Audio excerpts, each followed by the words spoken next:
മിൽമ പാലിൻ്റെ വില വർധനവ് ആലോചനയിൽ മന്ത്രി ചിഞ്ചുറാണി, ബഹുമാനപ്പെട്ട മന്ത്രി ചിഞ്ചുറാണിയുടെ ഓർമ്മപ്പെടുത്തലാണ് ഇത്. നമുക്ക് ഒരു മില്ലേനിയം ഡെവലപ്മെൻറ്റ് ഗോളുണ്ട്. അതായത് 2030 ആകുമ്പോഴേക്കും ഈ മില്ലേനിയം നടപ്പിലാക്കാൻ ഉദ്ദേശിക്കുന്ന 18 പ്രധാനപ്പെട്ട നോംസാണ്, പ്രധാനപ്പെട്ട ഒബ്ജക്റ്റീവ്സ്, ലക്ഷ്യങ്ങളാണ്. അതിലൊന്ന് പട്ടിണിയില്ലാത്ത ലോകം, 2 പോഷകാഹാര ദാരിദ്ര്യമില്ലാത്ത ലോകം. ഇങ്ങനെ പോകുന്നു ആ ലക്ഷ്യങ്ങൾ.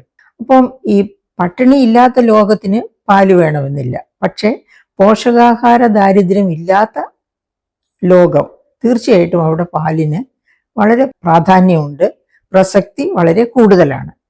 അപ്പം ആഗോള തലത്തിൽ ഏറ്റവും വലിയ പാൽ ഉൽപാദക രാജ്യമാണ് ഇന്ത്യ. അതായത് ലോകത്ത് ഉൽപ്പാദിപ്പിക്കപ്പെടുന്ന പാലിൻ്റെ 25% ഇന്ത്യയിലാണ് ഉൽപ്പാദിപ്പിക്കുന്നത്.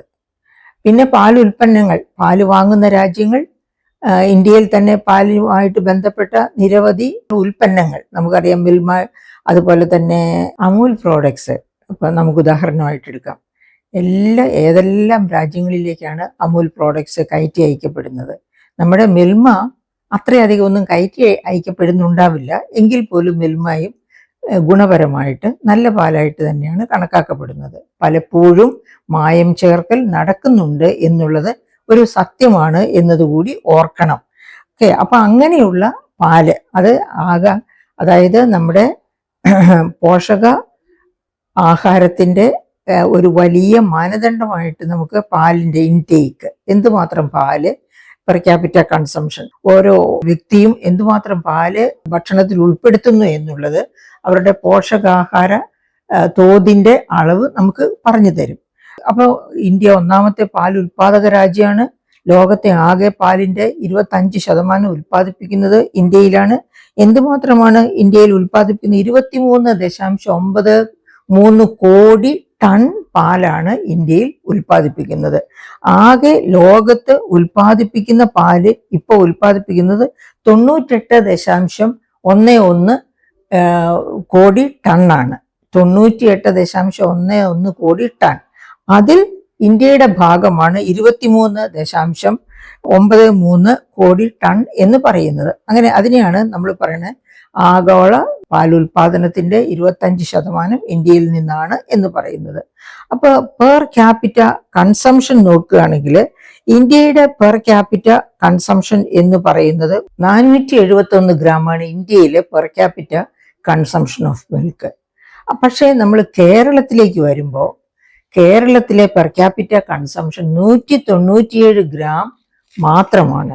അപ്പോൾ ഓൾ ഇന്ത്യ ശരാശരിയേക്കാൾ വളരെ താഴ്ന്ന കൺസംഷനാണ് കേരളത്തിൽ ഉള്ളത്. എന്നിട്ട് അപ്പോൾ എന്താണ് പാലിൻ്റെ വില കൂട്ടുന്നതിനെ പറ്റി മന്ത്രി പറയുന്നത്? പാലിൻ്റെ വില കൂട്ടുന്നത്, അതായത് കേരളമാണ് ഇന്ത്യയിൽ ഏറ്റവും കൂടുതൽ, 1 ലിറ്റർ പാലിന് ഏറ്റവും ഉയർന്ന വില നൽകുന്ന സംസ്ഥാനമാണ് കേരളം. അതായത് 43.17 രൂപ, അതാണ് 1 ലിറ്റർ പാലിന് കേരളത്തിൽ നൽകുന്ന വില. അത് ഇന്ത്യയിലെ ഏറ്റവും ഉയർന്ന വിലയാണ്. പക്ഷെ ഈ ഏറ്റവും ഉയർന്ന വില കൊടുത്തിട്ടും കേരളത്തിൽ ആവശ്യത്തിന് പാൽ ഉൽപ്പാദിപ്പിക്കുന്നില്ല. ഇന്ത്യയിലെ 28 സംസ്ഥാനങ്ങളുമായിട്ട് താരതമ്യം ചെയ്യുമ്പോൾ 15ാം സ്ഥാനമാണ് പാൽ ഉൽപാദനത്തിന് കേരളത്തിലുള്ളത്. അതേ സമയത്ത് നമ്മൾ ഓർക്കണം, ഇന്ത്യയുടെ പോപ്പുലേഷന്റെ 2.41% മാത്രമേ കേരളത്തിലുള്ളൂ. എന്നിട്ട് പോലും കേരളത്തിലെ intake per capita milk consumption എന്ന് പറയുന്നത് ഓൾ ഇന്ത്യ ശരാശരിയേക്കാൾ വളരെ താഴെയാണ് നിൽക്കുന്നത്. എന്ന് വെച്ചാൽ നമ്മുടെ ഉൽപാദനം വളരെ അപര്യാപ്തം എന്നർത്ഥം. ഇത്ര ഉയർന്ന വില കൊടുത്തിട്ടും നമുക്ക് ആവശ്യത്തിന് പാൽ ഉൽപ്പാദിപ്പിക്കാൻ പറ്റുന്നില്ല. എന്തുകൊണ്ടാണ് ആവശ്യത്തിന് പാൽ ഉൽപ്പാദിപ്പിക്കാൻ പറ്റാത്തത്? ഇനിയും വില കൂട്ടിക്കൊടുത്താൽ പാൽ ഉൽപാദനം വർദ്ധിക്കുമോ? ഇതൊക്കെയാണ് ഇവിടെ എറൈസ് ചെയ്യുന്ന പ്രശ്നങ്ങൾ. അപ്പം ഈ എന്തുകൊണ്ടാണ് പാലിന്റെ വില കൂട്ടിയിട്ടും പാലിന്റെ ഉൽപാദനം കുറഞ്ഞു പോകുന്നത്? ബഹുമാനപ്പെട്ട മന്ത്രിയുടെ അഭിപ്രായം, അതല്ലെങ്കിൽ മറ്റുള്ള അതുപോലെ ഈ നിരീക്ഷകരുടെ അഭിപ്രായം, ഇവിടെ കേരളത്തിലും ഹൈ യീൽഡിംഗ് വെറൈറ്റി പശുക്കൾ തന്നെയാണ് ഉള്ളത്. പക്ഷേ തീറ്റയുടെ കുറവ്, അതുപോലെ തന്നെ കാറ്റിൽ ഫീഡിന്റെ ഉയർന്ന വില. നമുക്കറിയാം കേരളത്തില് എല്ലാ സംസ്ഥാനത്തെക്കാളും ഏത് ഉൽപ്പന്നത്തിനും വില കൂടുതലാണ്. അതിന്റെ ഒരു പ്രധാനപ്പെട്ട കാരണം തന്നെ നമ്മളൊരു ഉപഭോക്തൃ സംസ്ഥാനമാണ്, ഉൽപാദനം വളരെ കുറവുള്ള സംസ്ഥാനമാണ്. അപ്പോൾ നമ്മുടെ ഉപഭോഗത്തിന് ആവശ്യമായ ഉൽപ്പന്നങ്ങളെല്ലാം തന്നെ മറ്റ് സംസ്ഥാനങ്ങളിൽ നിന്ന് ഇറക്കുമതി ചെയ്യുകയാണ്. അപ്പോൾ ആ സാഹചര്യത്തിൽ ആ ഇറക്കുമതി കൂലിയും മറ്റെല്ലാം വ്യാപാരിയുടെയും വ്യവസായിയുടെയും ലാഭം എടുക്കല് ഇതെല്ലാം കൂടി ചേർന്ന് കഴിയുമ്പോൾ വളരെ ഉയർന്ന വിലയാണ് നമ്മൾ കൊടുക്കേണ്ടി വരിക. അതുകൊണ്ടാണ് ഇവിടെ കാലിത്തീറ്റയുടെ വില വളരെ ഉയർന്നു നിൽക്കുന്നത്. അപ്പൊ കാലിത്തീറ്റ കേരളത്തിൽ തന്നെ ആവശ്യത്തിന് ഉൽപ്പാദിപ്പിക്കുകയാണെങ്കിൽ ഒരു പരിധി വരെ അതിന്റെ വില നിയന്ത്രിച്ച് നിർത്താൻ പറ്റും. അപ്പോഴും വില നിയന്ത്രിച്ച് നിർത്താൻ പറ്റില്ല, ബിക്കോസ് ഇവിടെ ഉയർന്ന കൂലി നിരക്ക്, ശമ്പള നിരക്ക്, അങ്ങനെ എല്ലാ തരത്തിലും നിയന്ത്രണങ്ങളുണ്ട്. അനിയന്ത്രിതമായ കൂലി, അതേ സമയത്ത് നിയന്ത്രിതമായ ജോലി സമയവും മറ്റതുപോലെയുള്ള കാര്യങ്ങളും. അപ്പൊ ഇതൊക്കെ ഉൽപാദന ശേഷിയെ, അതുപോലെ തന്നെ ഉൽപാദന ചെലവിനെ ഒക്കെ ബാധിക്കും. അങ്ങനെ വരുമ്പോഴാണ് പാലിന്റെ വില ഉയർത്തി കൊടുത്താൽ പോലും ആവശ്യത്തിന് പാൽ ഉൽപ്പാദിപ്പിക്കുന്നില്ല. അതായത് ഉപഭോക്താക്കൾ ഉയർന്ന വില കൊടുക്കേണ്ടി വരുന്നു, പക്ഷേ അത്യാവശ്യത്തിന് പാല് കിട്ടുന്നില്ല. അവിടെയാണ് ഇതിലെ ഏറ്റവും വലിയ പ്രശ്നം കിടക്കുന്നത്. അതായത് all India per capita consumption 471 gram ആയിരിക്കെ കേരളത്തിലെ കൺസംഷൻ 197 ഗ്രാം മാത്രമാണെന്ന് ഓർക്കണം. അപ്പൊ ഈ 197 ഗ്രാം എന്ന് പറയുന്നത് എല്ലാവരുടെയും കൺസംഷൻ ആണോ? അല്ല. ശരാശരി കൺസംഷൻ എന്ന് പറഞ്ഞാൽ പൈസ കൊടുക്കാൻ പ്രാപ്തിയുള്ളവര് ഇഷ്ടം പോലെ പാല് വാങ്ങിച്ച് എല്ലാ ആവശ്യങ്ങളും നിർവഹിക്കും. അവർക്ക് പോഷകാഹാര ദാരിദ്ര്യത്തിന്റെ ഒന്നും പ്രശ്നമേ ഉദിക്കുന്നില്ല. പിന്നെ ആർക്കാണ് ഈ പാലിന്റെ ഉപയോഗം കുറഞ്ഞു പോകുന്നത്? പാവപ്പെട്ടവർക്കാണ്. അവർക്ക് ഉയർന്ന ശമ്പളം, ഉയർന്ന കൂലി ഇതൊക്കെ ഉണ്ട്. പക്ഷേ ഇതൊന്നും തന്നെ കൊടുത്താലും, ഇത് തന്നെ മുഴുവൻ ഉപയോഗിച്ചാൽ പോലും ആവശ്യത്തിന് പാല് വാങ്ങാൻ പറ്റാത്തത്ര ഉയർന്ന വിലയാണ് വിപണിയിൽ പാലിനുള്ളത്. അപ്പൊ അത് കാരണം കൊണ്ടാണ് ഈ 197 ഗ്രാം പെർ ക്യാപിറ്റ കൺസംഷനോടുകൂടി കേരളം ഇന്ത്യയുടെ വളരെ പുറകിൽ നിൽക്കുന്നത്. ഉൽപാദനത്തിലാണെങ്കിൽ 15ാമത്തെ റാങ്കിലുമാണ് നിൽക്കുന്നത്.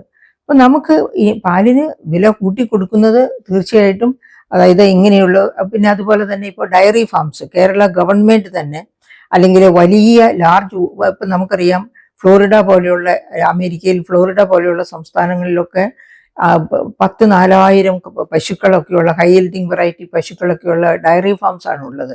എന്നിട്ട് പോലും ഇന്ത്യയാണ് ഒന്നാമത്തെ ഉൽപാദനം എന്ന് പറയുന്നു. അത് വളരെ വിചിത്രമല്ല. കേരളം വിട്ടു കഴിഞ്ഞാൽ ഡയറി ഫാം നടത്താനുള്ള സൗകര്യങ്ങളും അതിന് അത്യാവശ്യമുള്ള ഭൂമിയും ഒക്കെ ലഭ്യമാണ്. കേരളത്തിൽ മാത്രമാണ് ഭൂമിയുടെ സ്കേഴ്സിറ്റി, കിട്ടാനുള്ള ബുദ്ധിമുട്ട് അതിരൂക്ഷമായിരിക്കുന്നത്. അത് മാത്രമല്ല, ഇന്ത്യയിൽ 8 കോടി കർഷകര് ഈ പാൽ ഉൽപാദന മേഖലയിൽ പ്രവർത്തിക്കുന്നുണ്ട്. അതുകൂടാതെ തന്നെ പാലുമായിട്ട് ബന്ധപ്പെട്ട നിരവധി value additions, value added products, മൂല്യവർദ്ധിത വസ്തുക്കൾ, അവയുടെ ഉൽപാദനത്തിൽ മറ്റ് നിരവധി കോടി പേര് ഏർപ്പെട്ടിരിക്കുകയാണ്. അപ്പോൾ അത് തന്നെയുമല്ല, നമ്മുടെ GDP-യിലേക്ക്, അതായത് ആഭ്യന്തര മൊത്ത വരുമാനത്തിലേക്ക് ഡയറി സെക്ടർ, പാലുൽപാദക മേഖല കോൺട്രിബ്യൂട്ട് ചെയ്യുന്നത് 5%. അത് വളരെ ഉയർന്ന കോൺട്രിബ്യൂഷനാണ്. അപ്പൊ അങ്ങനെയുള്ള ഒരു ക്ഷീരമേഖല ആണ് ഇന്ത്യയിലുള്ളത്. എന്നിട്ട് പോലും കേരളത്തിൽ സാധാരണക്കാർക്ക് എത്തിപ്പറ്റാൻ പറ്റാത്ത രീതിയിൽ വില ഉയർന്നു നിൽക്കുന്നു പാലിന്. ഇനിയും വില ഉയർത്താൻ ഉദ്ദേശിക്കുന്നു. ആ വില ഉയർത്തുന്നത് ആർക്കൊക്കെ വേണ്ടി പോകുന്നു? ഈ ഇടനിലക്കാരാണ് പലപ്പോഴും വില ഉയർത്തലിന്റെ, മിൽമ പാലിന്റെയൊക്കെ വില ഉയർത്തുമ്പോൾ ഇടനിലക്കാരാണ് അതിന്റെ നല്ല ഭാഗവും ചോർത്തിക്കൊണ്ടു പോകുന്നത്. യഥാർത്ഥത്തിൽ കർഷകന് കിട്ടുന്നു എന്ന് വന്നാല് അത് തീർച്ചയായിട്ടും അവരെ കൂടുതൽ ഉൽപ്പാദിപ്പിക്കാൻ, കൂടുതൽ ഡയറി ഫാംസ് ഉണ്ടാക്കാനൊക്കെ പ്രേരിപ്പിക്കും. അങ്ങനെ പാലിന്റെ ഉൽപാദനം വർദ്ധിക്കും. അങ്ങനെ പാൽ ഉൽപാദനം വർദ്ധിച്ച് ഇന്ത്യയുടെ ഈ 471 ഗ്രാം പെർ ക്യാപിറ്റ എന്ന നിലവാരത്തിലേക്ക് കേരളത്തിന്റെ കൺസംഷനും ഉയരുമോ? കാരണം കേരളത്തില് നിത്യദരിദ്രരില്ല. കേരളം അങ്ങ് വലിയ എന്താണ് പറയുക, ഹ്യൂമൻ ഡെവലപ്മെന്റ് ഇൻഡെക്സിൽ 1ാം സ്ഥാനത്താണ് എന്നൊക്കെ വിളക്കുമ്പോഴും ഈ ഒറ്റ ഇൻഡെക്സ് മതി നമുക്ക് ആ സൂചകങ്ങളും ഒക്കെ തന്നെ അബദ്ധം പ്രഖ്യാപിക്കുന്നു എന്ന് പറയാൻ. കാരണം എന്താണെന്ന് വെച്ചിട്ടുണ്ടെങ്കിൽ, ഹ്യൂമൻ ഡെവലപ്മെന്റ് ഇൻഡെക്സിൽ 1ാം സ്ഥാനത്ത് നിൽക്കണമെങ്കിൽ ആരോഗ്യവും വിദ്യാഭ്യാസവും, ആരോഗ്യം എന്ന് പറയുമ്പോൾ അതിനകത്ത് അത് ഹെൽത്ത് ആണല്ലോ, വിദ്യാഭ്യാസം, ആരോഗ്യത്തിൽ വളരെ പ്രധാനപ്പെട്ടതാണ് നമ്മുടെ ആഹാര രീതി. അപ്പൊ ആഹാര രീതിയിൽ പോഷകാഹാര ദാരിദ്ര്യം ഇല്ലാതിരിക്കുന്ന ഒരു ലോകം എന്ന് പറഞ്ഞാൽ അവിടെ പാലിന്റെ പ്രസക്തി വളരെ കൂടുതലാണ്. അപ്പൊ കേരളത്തിൽ പാല് കഴിക്കാൻ 197 ഗ്രാം മിൽക്കാണ് പെർ ക്യാപിറ്റ കൺസംഷൻ എന്ന് പറയുമ്പോൾ തന്നെ നമ്മൾ ഹ്യൂമൻ ഡെവലപ്മെന്റ് ഇൻഡെക്സിൽ 1-ാം സ്ഥാനത്ത് നിൽക്കുന്നു എന്ന് പറഞ്ഞ് ഊറ്റം കൊള്ളുന്നത് വെറും തമാശയായിട്ട് നമുക്ക് തോന്നിപ്പോകും. അപ്പൊ നമുക്ക് വേണ്ടത് പാലിന്റെ വില വർദ്ധിപ്പിക്കുന്നു. അതായത് പറഞ്ഞതുപോലെ ഇവിടെ വലിയ ഡയറി ഫാംസ് ഫ്ലോറിഡയിലുള്ളതുപോലെയോ മറ്റോ അല്ലെങ്കിൽ നോർത്ത് ഇന്ത്യയിലെ പല സംസ്ഥാനങ്ങളിൽ ഉള്ളതുപോലെ വലിയ ഡയറി ഫാംസ് നടത്താനായിട്ട് ഉള്ള ഭൂമി നമുക്ക് ലഭ്യമല്ല. ഉള്ള ഭൂമിയിൽ തന്നെ നടത്തുമ്പോൾ പിന്നെ കാലിത്തീറ്റയ്ക്ക് വില കൂടുതലാണ്. അതുപോലെ തന്നെ മറ്റ് സൗകര്യങ്ങൾ, അതായത് വാല്യൂ ആഡഡ് പ്രോഡക്ട്സ് പാലിൽ നിന്നുണ്ടാക്കലും വളരെ കുറവാണ്. അങ്ങനെയാണെങ്കിൽ തന്നെ ഡയറി സെക്ടറിനെ ലാഭകരമാക്കി കൊണ്ടു നടക്കാൻ പറ്റും ആർക്കും. അപ്പൊ ഇവിടുത്തെ നിലനിൽക്കുന്ന പരിമിതിക്കകത്ത് പക്ഷെ ഞാൻ മനസ്സിലാക്കിയെടുത്തോളം ഒരുപാട് കുടുംബശ്രീ മൈക്രോ എന്റർപ്രൈസസ് ഈ പാല് ഉൽപ്പന്നങ്ങളെ വാല്യൂ ആഡഡ് ഉൽപ്പന്നങ്ങളാക്കി മാറ്റി വിപണനം നടത്തുന്ന വളരെ നല്ല കുടുംബശ്രീ മൈക്രോ എന്റർപ്രൈസസ് ഉണ്ട്. ആ മേഖലയിലേക്കൊക്കെ ഇനിയും വരികയാണെങ്കിൽ പാൽ ഉൽപാദനവും പാലിന്റെ വാല്യൂ അഡീഷനും ഒക്കെ കേരളത്തിൽ വർദ്ധിക്കാൻ ധാരാളം സാധ്യതകളുണ്ട്. നമ്മുടെ കുടുംബശ്രീകൾക്ക് തന്നെ മൈക്രോ എന്റർപ്രൈസസ് ആയിട്ട് ഡയറി ഫാംസ് എടുത്ത് നടത്താവുന്നതാണ്. അവർക്കാണെങ്കിൽ പരിമിതമായ സ്ഥലത്ത് തന്നെ വെച്ചാണ് ഇപ്പോൾ ഞാൻ കണ്ടിട്ടുള്ളിടത്തോളം കുടുംബശ്രീ പിന്നെ ഡയറി ഫാംസ് ഒക്കെ വളരെ പരിമിതമായ സ്ഥലത്ത് ഒതുങ്ങി തന്നെയാണ്, പക്ഷെ അവർ നല്ല രീതിയിൽ നടത്തിക്കൊണ്ട് പോകുന്നുണ്ട്. അപ്പൊ അവർക്കൊക്കെ കുറച്ചും കൂടി എൻകറേജ്മെന്റ് കൊടുത്ത് നോക്കുകയാണെങ്കിൽ കേരളത്തിലെ പാലുൽപാദനം, കേരളം ഇപ്പൊ 15ാമത്തെ റാങ്കിൽ നിൽക്കുന്ന കേരളത്തെ ഒരു 2ാമത്തെയോ 3ാമത്തെ റാങ്കിലേക്ക്, 1ാം റാങ്കിൽ നിൽക്കുന്നത് UP ആണ്. അപ്പൊ അതുപോലെ വളരെ ഉയർന്ന ഒരു റാങ്കിലേക്ക് കേരളത്തെ കൊണ്ടുപോകാൻ പറ്റും. അങ്ങനെ കൊണ്ടുപോകാൻ പറ്റുകയാണെങ്കിൽ കേരളീയർക്ക് per capita consumption of milk products ഒക്കെ ഇതിനേക്കാൾ വർദ്ധിക്കും. അങ്ങനെ വർദ്ധിക്കുമ്പോൾ തീർച്ചയായിട്ടും നമ്മുടെ ആരോഗ്യരംഗത്തും കുറച്ചും കൂടി മെച്ചപ്പെട്ട ഒരു മുന്നേറ്റം നമുക്ക് നടത്താൻ കഴിയുമെന്ന് വേണം വിചാരിക്കാനായിട്ട്. കുടുംബശ്രീ ഡയറി ഫാംസ് ഒരു വളരെ നല്ല കോൺസെപ്റ്റാണ്. അത് മാത്രവുമല്ല, ഓൾ ഇന്ത്യ തലത്തിൽ 48,000 വിമൻ കോഓപ്പറേറ്റീവ്സ് പാലുൽപാദനത്തിൽ ഏർപ്പെട്ടിരിക്കുന്നത് 48,000 വിമൻ കോഓപ്പറേറ്റീവ്സ് ആണ്. വനിതാ സഹകരണ സംഘങ്ങൾ പാലുൽപാദനത്തിൽ ഏർപ്പെട്ടിരിക്കുന്നു. അത് തന്നെ ഒരു നല്ല ലക്ഷണമാണ്. അപ്പം ഇവിടെ കേരളത്തിലാണെങ്കിൽ കുടുംബശ്രീകൾക്ക് നല്ല രീതിയിൽ ഈ പാലുൽപാദനം സഹകരണ വഴിയിലൂടെ കൊണ്ടു നടക്കാൻ പറ്റും. അങ്ങനെയൊക്കെ വരികയാണെങ്കിൽ കേരളത്തിലെ ഉൽപാദനം വർദ്ധിക്കും.